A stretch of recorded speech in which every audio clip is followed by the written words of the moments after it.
Welcome to the channel Telangana Bullodu Swehan. ఈరోజు special video. మా అమ్మ వాళ్ళ ఊర్లో బొడ్రాయి పండుగ సెలబ్రేషన్స్ జరుగుతున్నాయి. ఆ వీడియో మీ ముందుకు తీసుకొని వచ్చాను. బొడ్రాయి పండుగ అనేది కొన్ని సంవత్సరాలకు ఒక్కసారి జరుపుకుంటారు. ఇది ఊర్లో పెద్ద పండుగ. అసలు ప్రతి ఒక్క ఊర్లో ఈ పండుగ ఈ మధ్య చాలా కాలం రోజులుగా అందరూ జరుపుకుంటున్నారు. ఫస్ట్ బొడ్రాయి పండుగ స్టార్ట్ అయ్యే ముందు కొన్ని పూజలు అవన్నీ చేసి పాత బొడ్రాయిని తీసేసి కొత్త బొడ్రాయిని ప్రతిష్టాపిస్తారు. దాని ఊరి క్షేమం కోసం ఈ పండుగను చేస్తారు. ఎవరైనా ఈ బొడ్రాయి పండుగను చూడలేకపోయారనుకో, పుల్జాల గ్రామ ప్రజలు ఈ వీడియో ద్వారా మీరు చక్కగా వీక్షించవచ్చు. చూడండి, పూజా కార్యక్రమం స్టార్ట్ అయింది. ఇది పాత బొడ్రాయి. ఇది లోపలికి 3 ఫీట్ల వరకు ఉందండి. ఈ వీడియో మీకు రాను రాను చూపిస్తూ ఉంటాను. ఈ వీడియోను నేను ఈ బొడ్రాయి పండుగ సెలబ్రేషన్స్ అన్నిటిని కొన్ని భాగాలుగా విభజించి మీకోసమని పెడుతున్నాను. చూడండి, ఇప్పుడు పాత బొడ్రాయిని కదిలించడానికి దాని పక్కన మొత్తం శుభ్రం చేస్తున్నారు. ఒక పక్కన అయ్యగారు దాన్ని వినాయకుడి పూజ, నవగ్రహాల పూజ అవన్నీ చేస్తున్నారు. ఇక్కడికి చాలామంది వచ్చారు. ఈ ముందల కనిపించేది పెద్ద హోల్లాక్ ఉంది కదా, అది కొత్త బొడ్రాయిని పెట్టడానికే తయారు చేశారు. ఇక్కడికి చాలా మంది వచ్చారు. చూడండి, పాత బొడ్రాయికి పూజలు కానిచ్చారు. మొత్తము ఊర్లో చాలా జనం కూడా వచ్చారు. ఈ పాత బొడ్రాయిని తీసి కొత్త బొడ్రాయిని ప్రతిష్టాపిస్తారు. దీనికోసం కొన్ని పూజలు అవన్నీ చేయాల్సి ఉంటుంది. ఇక్కడ అందరు కంకణాలు కూడా కట్టుకుంటున్నారు. ఈ కంకణం కట్టుకున్న వారు 3-4 రోజుల వరకు నిష్టగా ఉండాలని అయ్యగారు వాళ్ళకి చెప్పారు. గ్రామంలో ఉన్న పెద్దలందరూ అక్కడికి వచ్చిన ప్రజలందరికీ కంకణాలు కట్టారు. కంకణాలు కట్టించుకున్న వాళ్ళందరూ ఆ నిష్టను తప్పకుండా పాటించాలి అని అయ్యగారు కూడా చెప్పారు. కంకణాలు కట్టుకున్న తర్వాత కార్యక్రమం ఏంటంటే గోమాతను తీసుకొని వచ్చారు. గోమాతకు పూజ చేసి తర్వాత ఈ బొడ్రాయి ఉంది కదండి, పాత బొడ్రాయి, దానికి కూడా పూజ చేసిన తర్వాత ఆ గోమాత తోకతోటి ఆ బొడ్రాయిని తీసి బయటికి పెట్టి పూజ చేస్తారు. ఇది క్షేమం కోసం, ప్రజల కోసం ఈ బొడ్రాయి పండుగ చేస్తారు. దానికోసమని వీరు కూడా దాని రూపంలో శివుని స్మరిస్తూ పాట పాడుతున్నారు. మీరే వీక్షించండి ఈ పాటను.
ఒక పక్కన శివుని స్మరిస్తూ బొడ్రాయికి పాట పాడుతూ ఉంటే, ఇంకో పక్కన అయ్యగారు వినాయకుడి పూజ మరియు చేయడానికి అన్ని సిద్ధం చేసుకుంటున్నాడు.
వెనక ముందుకు పూజ చేసిన 5 బిందెలను తీసుకొచ్చి ఇక్కడ పెడుతున్నారు. అందులో పసుపు కుంకుమ తెల్ల సున్నం వేసి కలిపారు. అవన్నీ బొడ్రాయి ముందు పెడుతున్నారు. వాటికి కూడా పూజ చేస్తారు ఇప్పుడు.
ఇక్కడ పెట్టిన 5 బిందెలను 5 కులాల వాళ్ళు పట్టుకోవాలంట చెప్తుండే అదే అయ్యగారు వాళ్ళకి.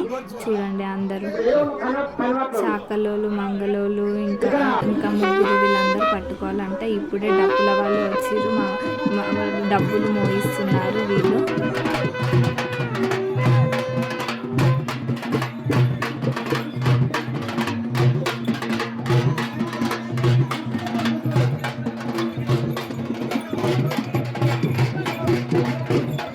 ఇప్పుడు 5 కులాల వారు 5 బిందెలను ఎత్తుకొని ఆ చుట్టూ బొడ్రాయి చుట్టూ నీటి దారను పోస్తారు. పసుపు కుంకుమ కలిపిన నీటిని ఆ గొర్రె పొడవుల్ని ఇప్పుడు బొడ్రాయికి బలి ఇవ్వడానికి రెడీ చేస్తున్నారు. దాన్ని కూడా దాని చుట్టూ తిప్పుతారు. 5 సార్లు తిరుగుతారు. ఇట్లా మీరు కూడా చూడండి ఇప్పుడు ఆ కార్యక్రమాన్ని.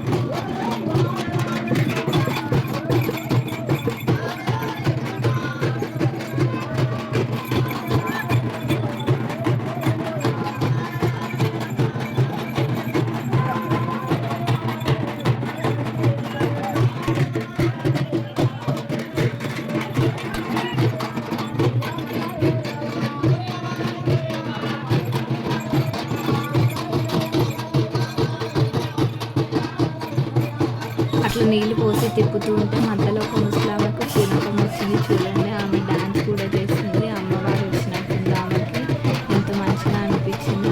ఆమె కూడా 2-3 రౌండ్లు అట్లనే తిరిగింది డాన్స్ చేసుకుంటూ.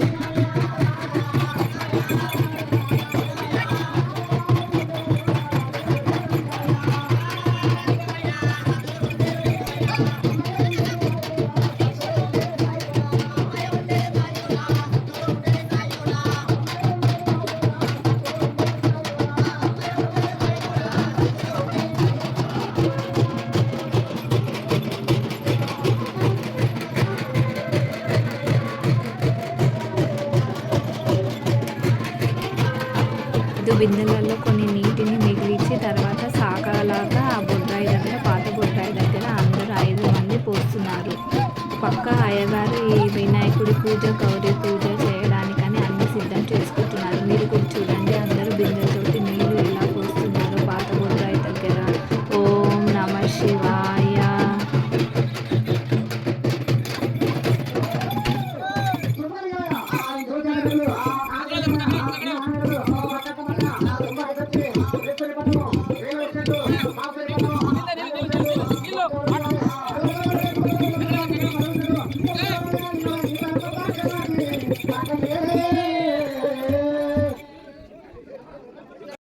పాత బొడ్రాయిని కదిలించే సమయం ఆసన్నమవుతుంది. మరి కొద్ది గంటల్లోనే పాత బొడ్రాయిని కదిలిస్తారు.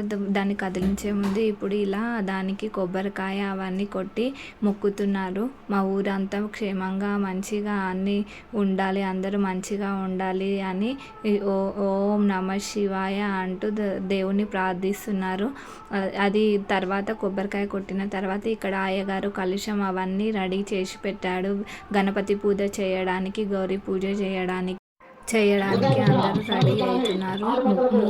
మూడు కుటుంబంలోని దంపతులు కూర్చున్నారు ఈ పూజ చేయడానికి. అంతకంటే ముందు ఇక్కడ బొడ్రాయి దగ్గర 5 మంది కొబ్బరికాయలు కొట్టాలంట. దానికోసమని 5 మంది ముందుకు వచ్చారు. 5 మంది కొబ్బరికాయలు కొట్టేశారు బొడ్రాయి దగ్గర. మీరు కూడా వీక్షించండి.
పూజ కోసం గౌరమ్మను కూడా సిద్ధం చేశారు పసుపుతోటి. చూడడానికి ఎంత ముద్దుగా ఉందంటే అంత మంచిగా అనిపించింది. మనసు అంతా చాలా ప్రశాంతతగా అనిపిస్తుంది ఈ పూజను చూడడం వల్ల. ఇది కలశం కూడా రెడీ చేశారు. ఇప్పుడు ఈ పూజ స్టార్ట్ చేస్తున్నారు. ముగ్గురు దంపతులు, మొత్తం 9 మంది ఉండాలి. ముగ్గురు దంపతులు కూర్చున్నారు. ఊరు పెద్దలు 2-3 వచ్చారు ఈ పూజ కోసమని. బొడ్రాయిని కదిలించే ముందు ఈ పూజ చేశారు. ఫస్ట్ గణపతికి, గౌరీదేవికి పూజించిన తర్వాత, పూజ అయిపోయిన తర్వాత బొడ్రాయిని కదిలిస్తారు. దానికోసమని అందరూ కంకణాలు కూడా కట్టుకుంటున్నారు. చూడండి మీరే. పూజలో పాల్గొనే 9 మంది కంకణాలు కట్టుకోవాలి తప్పకుండా. ముందు అయ్యగారు అందరికీ కంకణ ధారణ చేస్తున్నారు. చూడండి, ఈ పూజ చాలా విశిష్టమైనది. ప్రతి ఒక్క ఊరిలో ఊరి క్షేమం కోసం చేస్తారు. కార్యక్రమం ఒక అర్ధగంట సేపు జరిగింది ఈ పూజా కార్యక్రమం అయిపోయిన వెంటనే తర్వాత బొడ్రాయి కదిలించడం జరుగుతుంది. అదే చాలా విశిష్టమైనది. పాత బొడ్రాయిని కదిలించి దాని ఊరి ఊరేగించి అందరూ నీటితోటి దాని అభిషేకాలు చేసి ప్రతి ఇంటి గడప ముందుకి ఆ బొడ్రాయి వస్తుంది ఒక ట్రాక్టర్ పైన. అందరూ దానికి నీటితోటి అభిషేకం చేస్తారు. అది రేపు చూపిస్తాను మీకు వీడియోలో. ఇప్పుడైతే ఈ వీడియోని మీరు చూడండి, తప్పకుండా మిస్ కాకండి. ఎవరైనా ఊరిలో ఉండని వాళ్ళు ఉంటారు కదా, ఇలాంటి కార్యక్రమాలు ఇష్టపడే వారు కూడా ఉంటారు. ఇందులో ఇప్పుడు గౌరీదేవికి పూజిస్తున్నారు అందరూ, ఆ ముగ్గురు కుటుంబ సభ్యులు. తర్వాత వినాయకుడి పూజ కూడా చేసేసారు. తర్వాత అయ్యగారు అక్కడ ఉన్న ప్రజలందరికీ అక్షంతాలు ఇచ్చేశారు. ఇచ్చిన తర్వాత అందరూ అక్షంతాలు ఆ పూజ అయిపోయిన తర్వాత, ఆ పూజ కార్యక్రమం అయిపోయిన తర్వాత వేసేశారు. ఊరి క్షేమం కోసం ముందుగా ఈ పూజ చేస్తారంట బొడ్రాయిని కదిలించే ముందు. ఎవరైనా ఈ కార్యక్రమాన్ని చూడని వాళ్ళు ఉంటే ఈ వీడియోని తప్పకుండా చూడాలని కోరుకుంటున్నాను. ఇలాంటి అవకాశం ఎవరికి రాదు, చూసే అవకాశం లేని వాళ్ళు ఇలా వీడియోలను చూసి ధరించండి. మీకు వీడియో నచ్చినట్టయితే మా ఛానల్ని తప్పకుండా సబ్స్క్రైబ్ చేయండి, లైక్ చేయండి, షేర్ చేయండి. Please subscribe to our channel Telangana Bullodu Swehan. ఇది ఓన్లీ పార్ట్ 1 అండి ఈ కార్యక్రమంది. ఇంకా చాలా పార్ట్స్ ఉన్నాయి. ఇవి ఫస్ట్ రోజు ఈ పార్ట్ 1 మీకు రిలీజ్ చేస్తున్నాను. ఇంకా రాను చాలా పార్ట్స్ ఉంటాయి. Bye bye.